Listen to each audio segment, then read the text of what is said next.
Okay. I already advanced the slide. Well, all right, I'm not going to go back because, yeah, we're going to talk our speaker back up. Only takes one, right? It's going to be me.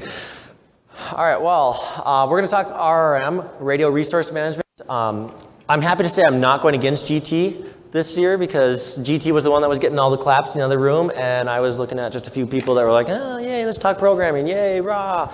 But GT had a cooler thing that he was talking about that, yeah, so GT, wherever you are, I'm glad I'm not going against you right now. So, my name is Blake Krone, CCIE, CWNE, blah, blah, blah, blah, blah, blah, do a lot on social and teaching and everything. So if you don't know who I am, that's who I am. Keith said I don't need an introduction, but I think I do need an introduction to some folks out there.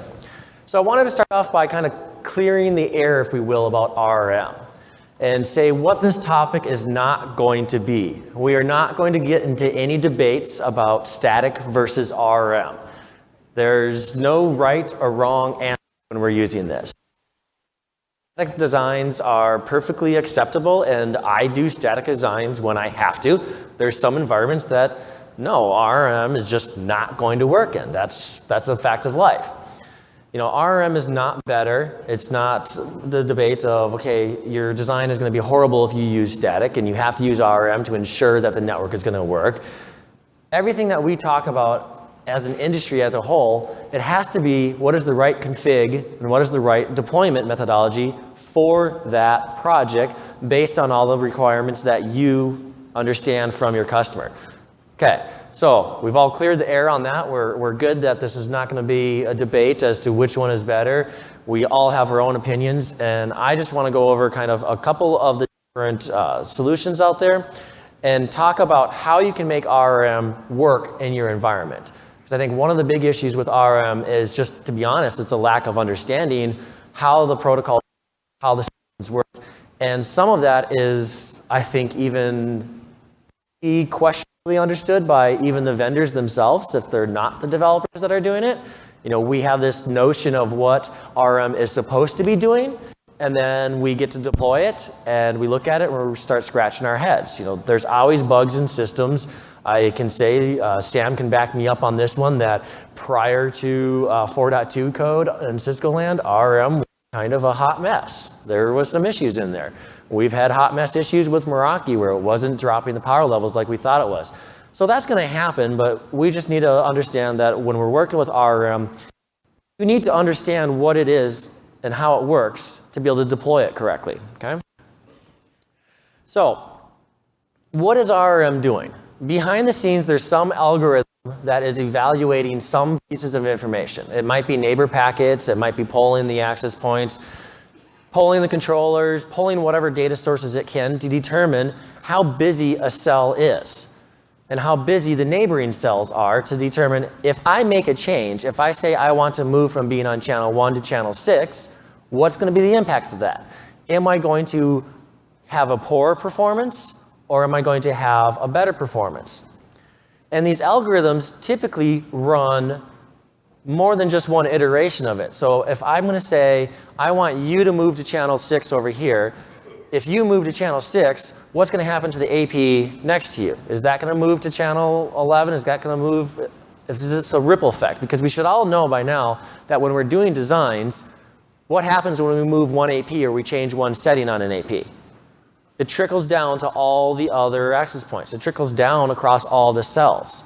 We have to maintain our physical requirements in order to be able to meet any of our capacity requirements. So as we make those modifications, we in our heads run through the different what-if scenarios. What's going to happen if we make this change? What's going to happen when this power level settings? So the algorithms are trying to do that for us based off of many more parameters that we can come up with on our own. And we're hoping that the developers of those algorithms understands maybe a little bit at least how wireless works to make a decision process that makes sense. Keith's smiling at me because he's laughing inside wondering, no, that's not going to happen, because a lot of times developers, yeah, they don't set a CWNA, they don't go through the basic understanding of what wireless is and how they've never been in our shoes. So what looks good to them from an algorithm standpoint may not make sense in a deployment process. Okay? So let's take a look at one quick example here, Cisco. I will be honest, I came up in my career using Cisco, so that is one of the product solutions that I am most comfortable with. I've deployed Aruba, I've deployed Aerohive, I've deployed Ruckus, Meraki, I've deployed a lot of them, but I will be honest that Cisco is the one that I understand the most inside and out because I had the most time with it. So Cisco is going to use a neighbor discovery protocol to figure out how it sees the environments. These neighbor discovery protocols are from the RF standpoint. So the controller is not querying into an access point to say, hey, what is your channel load? And then going over to another access point, what's your channel load? What's your performance? What's your throughput like? Instead, we are sharing a little bit of information across the RF so that when I go as my access point and I send my NDP out, the other APs, the other radios that are within my area are going to hear that and understand how they heard me. Obviously, this is from the access point standpoint, not from where the client is, so take that for whatever that's worth and your opinions as to what's the right location to be doing any testing. But at least from the access point standpoint, we share this information to figure out how do we see each other, how do we look at the RF, and what do we see from our point of view by receiving that frame from somebody else. So we elect an RF group master, and that RF group master is going to be the decision maker. All of the information gets fed into that master to do the algorithms and do the processing. Typically, this is going to be one of your controllers. So if you have a pair of controllers, depending on what the model of the controller is, the election process will go through and figure out who's the most capable of doing it. A beefier, newer platform will be elected a master before a slower, older legacy platform, so that we have ensured that we have the processing capability to run that algorithm and come up with what we think is going to be the appropriate channel plan and the appropriate power settings for that network. But we don't want this to be spread out across everywhere. If you take, for example, this conference center here that we're sitting in right now today, we look at this environment and we see that there could be APs placed in here. These APs that are placed in here, there probably would be hosted on the exact same controller as the APs in our hotel rooms. So any of the changes or any of the environmental factors that are right here in this conference room, we don't want them to impact and influence the hotel rooms, because the hotel rooms are a completely different set of parameters. So what we do is we go through and we build RF neighborhoods. These RF neighborhoods, are built based off of any AP or any radio that we hear greater than or equal to 80 dBm.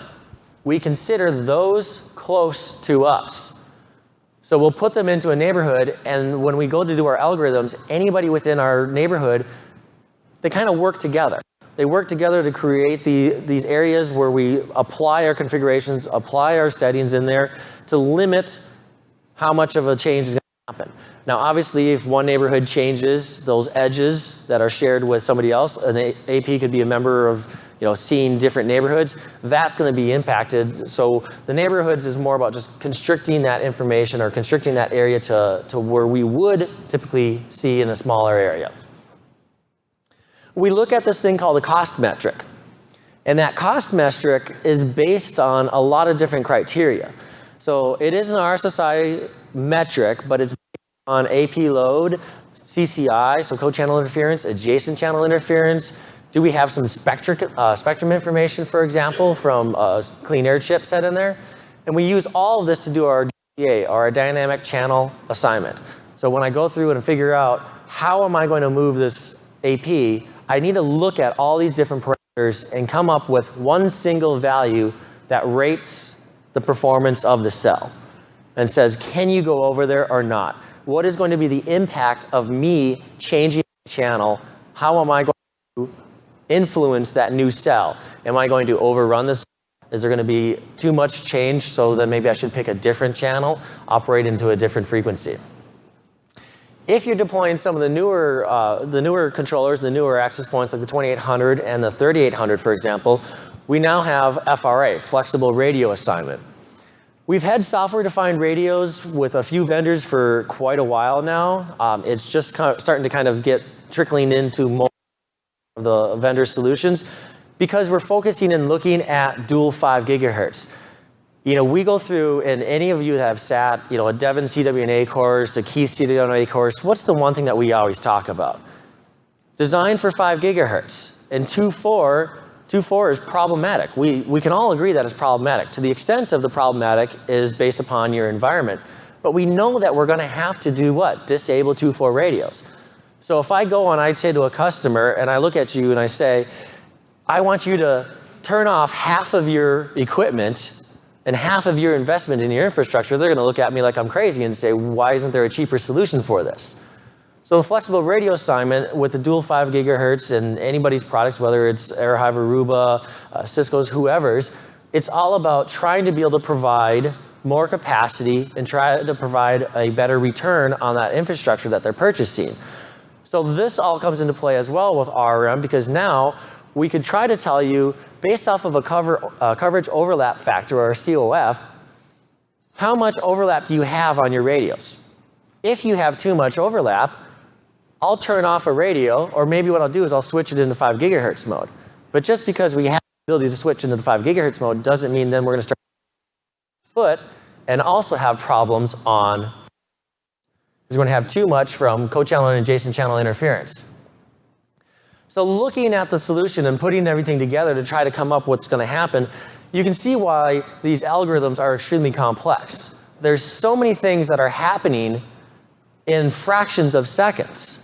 All of this has to be computed, and all of this has to be figured out as we go through to come up with what is the most appropriate solution that's not going to have as much impact on it. I don't want to change one AP and have it change 30 APs trickling down into it. So they send this neighbor discovery packet. We use the RF space to do it, but it's not that often that we're doing it. Depending on what code version you have, so I'm not going into all the specifics. You can get this through the configuration guides or Jim Florick's RRM guide. But for example, we would set it every 180 seconds.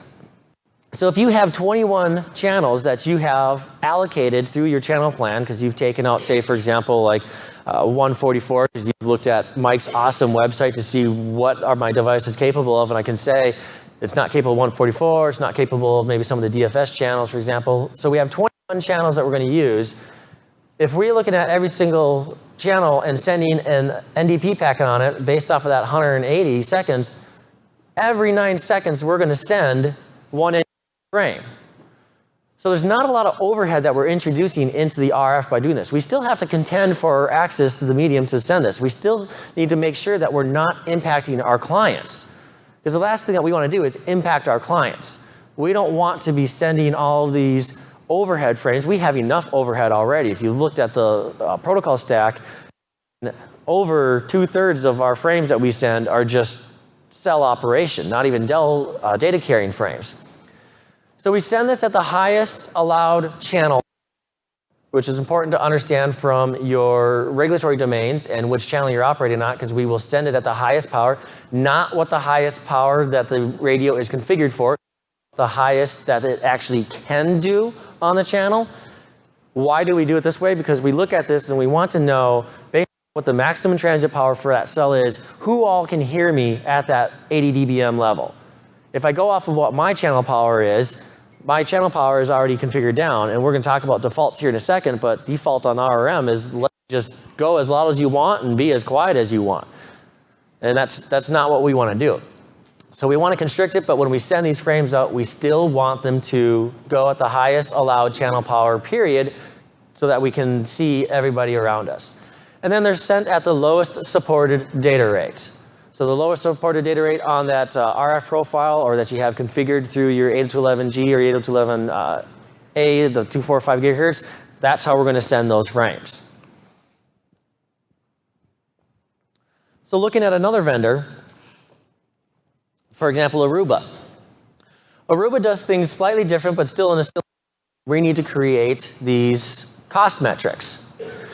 Aruba comes up with 2 different cost metrics for each channel, so 2 indices that we look at. We look at the interference index, which is the sum of all of the signal noise ratios, all of the signal that we hear out there, and then we come up with also that coverage index as well, that overlap factor. How much overlap do we see from the environment? We use those and we compare that data to the ideals that we want to look for. Configurable. Most all vendor solutions, everything is configurable, and again, we're going to talk about this in the defaults, but you should configure them. So again, we're going to evaluate all that. We're going to evaluate those two indices. We're going to see what is the impact of me changing those, and then we're going to come up with what we think is going to be the new appropriate configuration and assign that to our radios. We're also going to use a back off on here so that the last thing that we want to have happen is I want to tell Keith to change his channel to channel 1, and then Keith comes back to me, he gets onto channel 1, and then we evaluate again. We run it through new indices, and I tell Keith, okay, nope, sorry, oops, my bad. You need to go over to channel 6. We don't want you to flap back and forth, because if you're flapping back and forth, what's going to happen to the clients?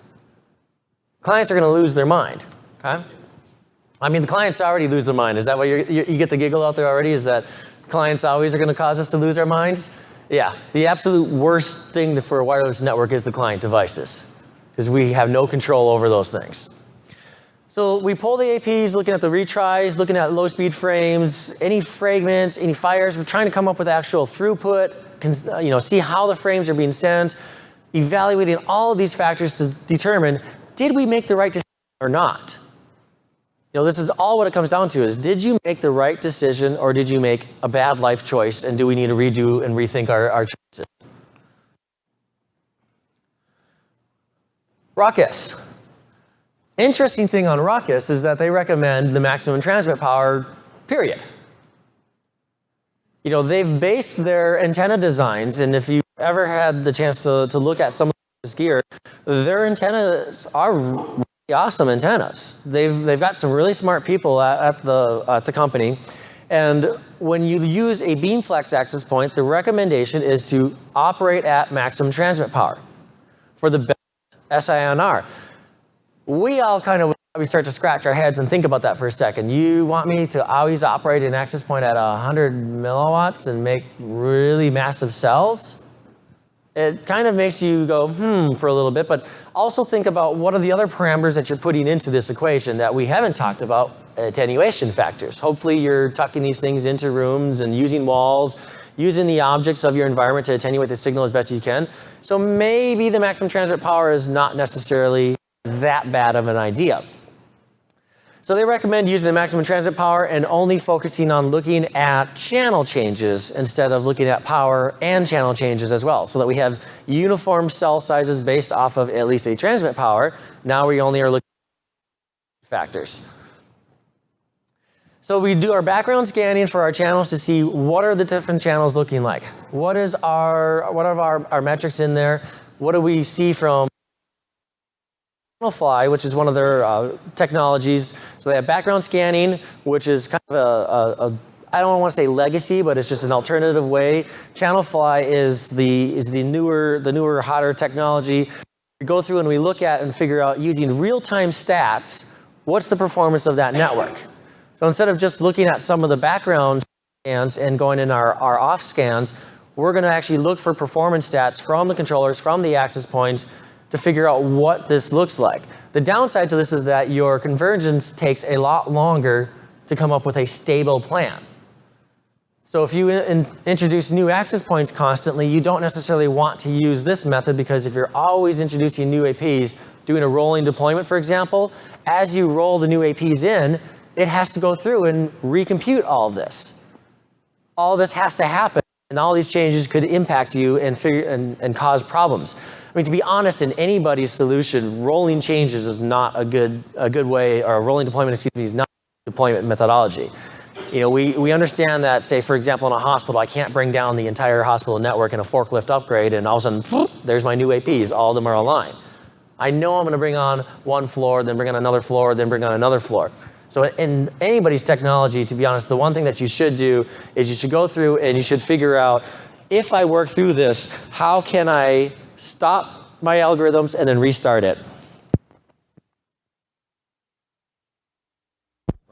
Yes, sir. I just didn't want it to be visible on the camera. Ben loves working with me, don't you, Ben?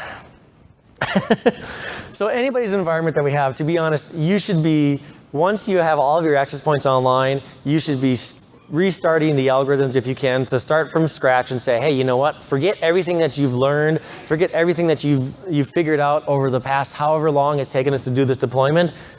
Let's start from scratch. Let's go out on that first date now and let's figure out what everything looks like and start over, okay?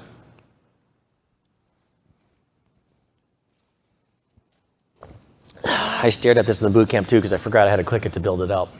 I'm not a PowerPoint or Keynote guy, so when I get something through that's going to build stuff out, I'm like, oh yeah, I'm supposed to click to start it. So when we're going through a wireless design life cycle, this is just a sample. I know not everybody follows the same process through here, but what I want to highlight as we go through here and talk about this real quick is what are we doing from a deployment standpoint and a design standpoint. You know, when you do a predictive design, you gather all those requirements from the customer, and part of those requirements is always going to be an RSSI value. So you start with this RSSI value, you start with what your SNR target is because of what the applications that you are trying to do in your environment, and we maybe build a predictive design. Many of us differ our opinions on predictive designs, on how we do it, but there's one thing that we all do the exact same way. We set a power level.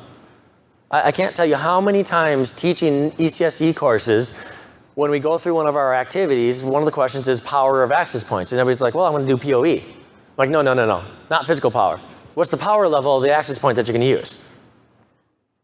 Well, I'm going to use ARM, or I'm going to use RRM, or channel fly. I'm going to use somebody's dynamic solution.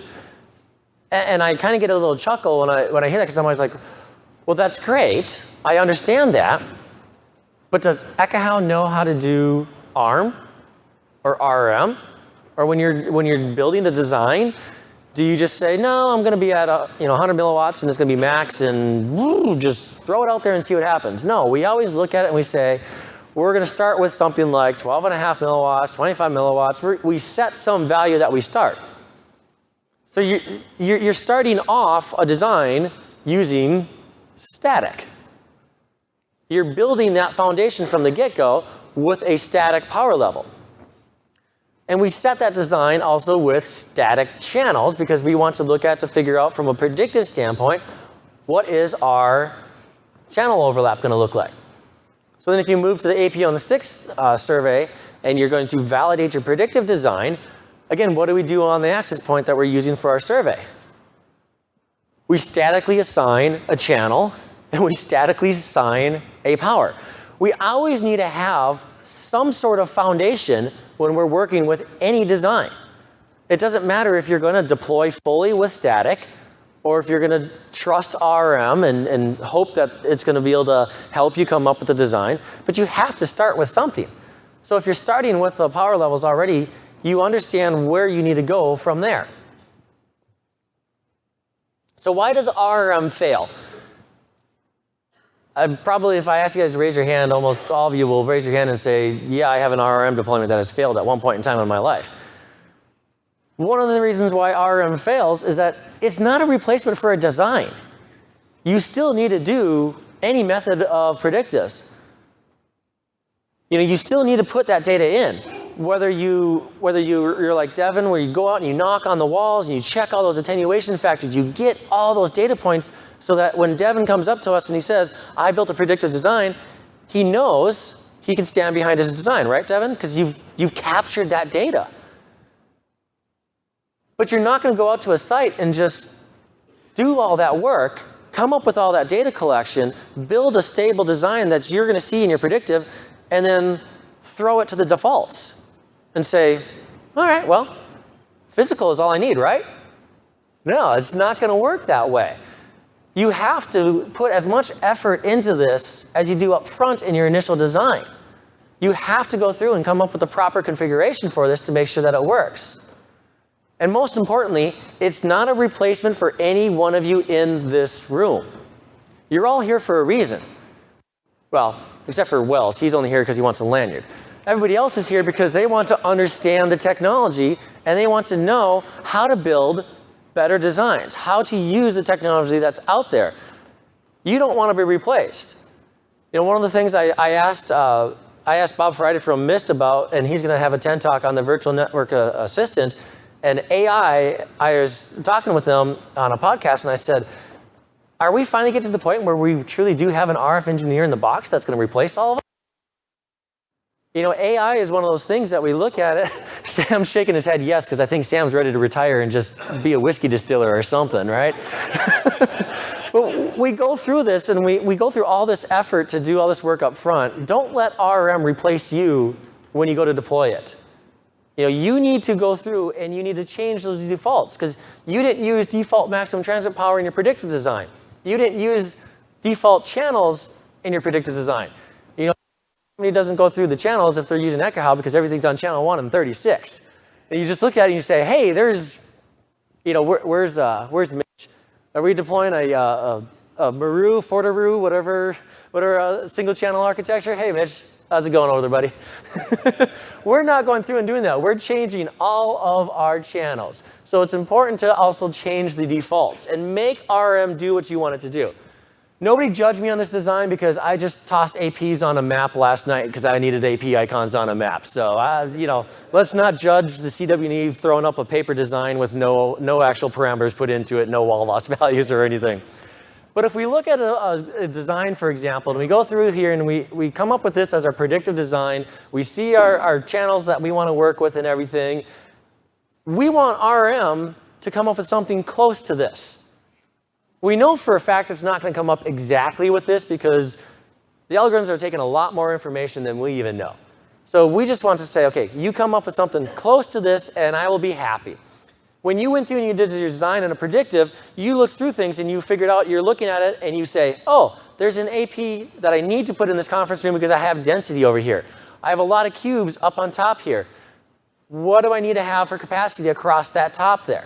I have to go through and come up with where I think high density zones are going to be. So how can I tell RRM to also do this? How can I work through to figure out how do I tune RRM to make it actually work and come up with a working solution that I'm going to be happy with? That's what it comes down to. That's why we don't use the defaults. You need to figure out how do we train RRM to be like me when it thinks through how it wants to do a design. So everything it starts off with, again, that gathering requirements. I can't stress this enough. That's why all in this room should not judge a book by its cover when we walk into a design, because we don't know any of these requirements. You know, I could walk into a design that Gregor would have done when he was actually out in the field still, and I could look at it and I could say, man, what the heck was Gregor thinking when he did this? And then we'd sit down for some beers and he'd be like, hey, Blake, look, this is what the customer said I needed to do. I agree it's not necessarily the right thing to do, but you know what? It met my requirements. It provided the connectivity that it needs. So we look at it and we see what the design was and we figure out how do we create things like RF profiles that we apply to our access points to be able to help RRM think like us. Okay? And then the last one, you've got a survey to see is it actually doing what you want it to do. You know, how do you know that if I tweak that RF profile, how do I know if I tweak the maximum transmit power, which is the number one thing that you should do, how do I know that any of that is making a change? We have to survey. We have to go out there and we have to look at it. So UC and Miko back there gave us an awesome application in Ekahau to be able to capture this data that works with a lot of our workflows and works well for us so we can see and visualize RF, especially with the Sidekick. What is it, Keith? We say we finally put on the glasses and we can see it, everything. It's like those of us that are blind. I'm blind as a bat. I can actually see you. Same thing with the Sidekicks. We have to be able to see the RF data so we know if our changes are good or bad. Because to be honest, there's times that our changes are bad, and we have to roll back that change. So you end up building that config like you build a predictive design. Take the time to go through and constrain the power levels. Like I said, default on Cisco, for example, is 100. It's maximum transmit power. That doesn't mean that the AP can do it because it's also going to take into consideration what the maximum allowed for that regulatory domain is on that particular channel that you're operating on. So power level 1 doesn't always mean power level 1 across all access points. We have to go into the CLI and controllers to see what is the actual power levels that AP is allowed to do.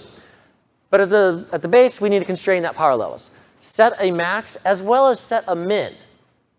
You know, so many people focus on controlling how loud you get that you still end up with offset cell sizes because you sit there and you let it go down almost to nothing.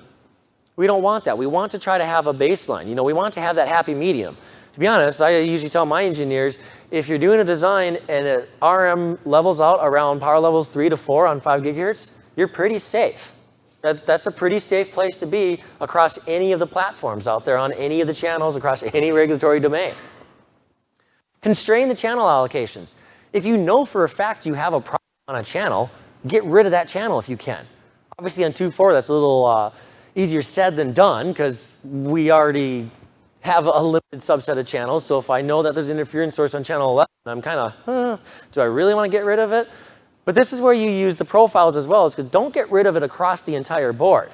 You know, whether you're using Cisco or Aruba, you have the ability to assign profiles to individual access points, to individual groups of access points. You can have subsets of configuration. So if my neighboring edges are bad, profile for that. Like I said, make it an extension of you. So everybody allows you to pretty much use this concept of profiles to be able to set up parameters, set up your channel list, set up your maximum transmit power, set up your minimum transmit power. All of these things allow you to be able to put through and say, here's a profile for my high density areas where I know I need to have a tighter grouping of access points, so I want to reduce the transmit power down more than if I were, say, in the hotel rooms. In the hotel rooms, I'm probably going to say, yeah, you know what, go ahead. Increase your transmit power, that's okay. So we have the profiles to be able to restrict our HD versus our non-HD areas. You know what else? Our perimeters. If you are sharing a wall with somebody else, for example, in a retail space in a strip mall, maybe it makes sense to, hopefully you can come up with and find out who that network admin is and be like, hey, we're both wireless engineers. Can we both agree to behave on our perimeter walls? I'll reduce my transmit power. If you'll reduce your transmit power, let's be friends and get along. Set up a separate group for just that perimeter over there. You can have multiple groups and it's not going to be a problem in terms of client performance or anything. This is only impacting where we calculate our algorithms and what parameters we use to do those calculations. So use the profiles. Just like how you would look at that predictive design and go through it and say, conference room APs, these are going to be reduced transmit power. Room APs, these are going to be a larger transmit power because I'm trying to cover 3 rooms as opposed to trying to cover just 1 conference room. Fine-tune those parameters. That's one of the most important things that we can do in a network is fine-tune it. The coarse tuning was done when you installed the AP, and hopefully you got the AP installed in the right place and you don't have to move it. So now it's about adjusting the fine knobs and coming up with those precise configurations that you want to meet your requirements better. So again, looking at this example, along the edge here, if this was a shared wall, I would put these considered in one profile and say, you guys have a transmit power max of maybe 12.5. But everybody else here, because they're not shared, you can go up to 25 milliwatts. We put together those profiles that make sense for the design based off of how Keith or whoever else would do when they walk into that environment and start to do the configurations. It's how we make RRM be an extension of us. We give it our brain to think about how we would logically do things and place things together, because what the RRM algorithms typically only know is how they hear each other from an RF standpoint. They don't know how they're grouped necessarily. And I may want to say, my conference rooms are scattered throughout the facility. I have conference rooms on both ends of the floor. I want them to be in the same profile because I want them to use the same parameters, but they're not going to be necessarily in the same RF neighborhood, for example. But we do want them to instructions on how they're going to work through. So what about client concerns? Can RRM impact clients? Absolutely. Because what is RRM doing for us? Changing the power levels so that it restricts or constricts our cell sizes, which debatable argument on how you're looking at that because energy dissipates and just dissipates and dissipates and goes. Disabling the data rates to influence client roaming decisions. Using the features of your configuration, using Aruba client match to look through and figure out, is it sticky clients? Are we having a roaming problem? Using client aware to see, is there a client on that radio? Because if there's a client on that radio, I don't want to necessarily go and say, hey, go change your channel. Because if I tell you to go change your channel while a client's associated to you and connected to you, they're probably going to have a performance impact because all of a sudden the radio's gone. And they're going to have to go figure out where it went. Hopefully your solution that you're using will use 802.11h. So 802.11h is the quiet channel announcement amendment so that we can say, I moved to this channel. So in the event of a DFS event, for example, we move our channel, we change, we go dead to everybody else. If this laptop was sleeping or is catching it off cycle, it's not going to know where I went. So we have the ability to go back and say, hey, I moved over here, come find me over on this channel now, as opposed to the channel I was on. Well, a lot of the vendor solutions have taken that and looked at that and said, well, that is a way that we can trigger a channel change by informing the clients that we're making a channel change. So why not use that as part of our RRM algorithms to say, before we make a channel change, push out a quick 802.11h saying, here you go, channel change announcement. I'm going to be moving to channel 36. Come find me over there now. You know, it's just like when you move, you send to the post office a channel change, an address change address. Nice, yeah, you like that, Sam, thanks. We send them an address change to let them know where you need to forward our mail to. So why don't we use that feature to go through and say, I'm now changing channels to 36, send all my frames I have over there. It's kind of a fun trick to do just when you need to move an AP regardless, is to go and do it and go do the channel change through the CLI, on Cisco so that you can do that. But RRM, yes, will impact clients. But what we hope is that it's not going to have too much of an impact on it, and we hope that it's going to be fairly settled down. So my final thoughts on this is, no, RRM is not going to work in all environments. You know, I set foot on a cruise ship, which is a huge steel box and a bunch of little tiny steel boxes inside of that big steel box with all this concrete and metal, everything in there. I might be able to make RRM work if they're letting me put the APs, as well-played APs, in every single room. But if I have what I typically see, where I start to see APs in all the corridors, even if it's directional-based antennas or not, we know that RRM is not going to work because they're going to see that tunnel impact going all the way down all of those hallways. And they're going to see too many of the radios. They're going to start triggering it because they're going to see that there's congestion. The cost metrics are going to go up. So yeah, it's going to change the channel. So I have to use static. But that doesn't necessarily mean that in other areas of the ship, say the open areas, the pool decks, for example, and things like that, maybe I can get away with using RRM up there, because of the fact that it's less restrictive from an attenuation standpoint. And I can let RRM try to figure out what it's going to do. Everything has a cost, though. You know, the one thing that you'll always hear from any vendor out there, marketing, sorry, Gregor, is that RRM algorithms, they help us mitigate performance issues. No, they don't help us mitigate performance issues. They kind of ignore the performance issue that you're having and just say, well, I'm just going to go somewhere else because you're performing bad for me, so I'm going to go find somebody better. I'm going to go find a better channel on there. So we look at that and we have to figure out, what's the trade-off that we're giving up here? If we go static and constantly every single day there's a microwave oven that pops on that's on channel 11 because it's leaky and the dang thing should just be replaced to begin with, but they're like, no, we can't do that. It costs too much money. But here, we're going to pay you a couple $1,000s a week to come and try to fix this problem, right? Yeah, mind blown on that one. So when we look at that and we go through it, we have to figure out, well, I'm never going to be able to solve the problem unless I get off of channel 11 or I get rid of the microwave. I get rid of the interference source. So if I'm relying on static, how do I make that change and make that adjustment to happen? But your network should not be changing, to be honest. Once you have RRM tuned, you should not be seeing channel changes constantly. You know, I love looking through and going and doing coverage assessments with my customers and looking at their controller logs and seeing how many times they've had a channel change in the last 24 hours. If I'm seeing that that thing is like psycho and just can't make up its mind, and it's basically, it's like when you ask somebody, what do you want for dinner? And they're like, oh, I don't care. And you end up at 5 places before you sit down to eat at one place. So we look at this and we figure out, why is it changing? Was RRM never configured? Was it never tuned? Because if it was never configured or never tuned, it's never going to settle down.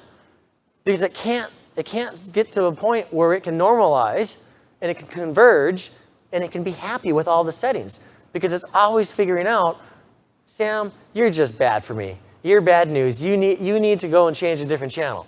Well, he goes and he changes channels, and then he's on the same channel as Rob, and we know that when Sam and Rob get together, then the whiskey flows, and then we start having problems.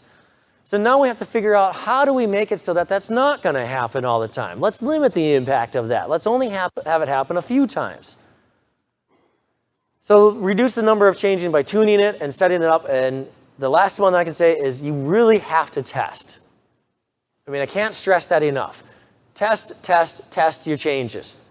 We had a situation at one customer once where their Meraki network was failing, and we went in there and we did a coverage analysis. And we're like, man, these things are running really, really hot. And I was doing remote work on the dashboard, and I had my other team members that were doing the survey on site. We were surveying until about 3 or 4 in the morning, going at like 1-2 dB drops manually in the power level, and then comparing the survey results. Come to find out, there was a bug in the code. Shocking, rightly. We never see bugs in code. And we looked through it and we figured out the UI was telling the database to make the change for the power level. It was storing it in the database. It was being sent to the access point.